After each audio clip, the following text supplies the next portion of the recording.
Hello, welcome back guys to Spotaria channels here. Today in this video I'm going to show you a tutorial how to change profile image in Prime Video on iPhone. But before it, I hope you guys click subscribe and the bell button to support the channel. And then without any further ado, let's get started to the video. Well guys, firstly of course you just have to open your Prime Video applications, and also you have to make sure that your phone is already connected to the internet.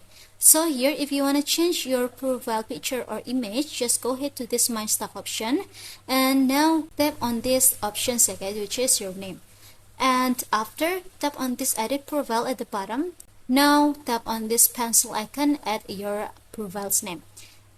So as you can see, this is my profile image on my account in Prime Video, you guys. So if you want to change it, just tap on this option, which is change image. And this is an image that you can use in a Prime Video, you guys. This is an avatar that provided by Prime Video on my phone. So here I'm gonna scroll it down to see more options. For example, I'm gonna change it to this one. Just tap on it, and as you can see, this is my profile picture or image now.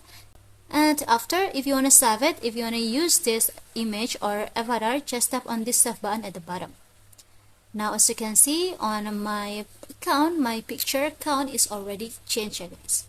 So yeah, I think it's enough for me. Thank you for watching this video. Don't forget to leave your like and comments below, and I'll see you soon on the next one. Goodbye.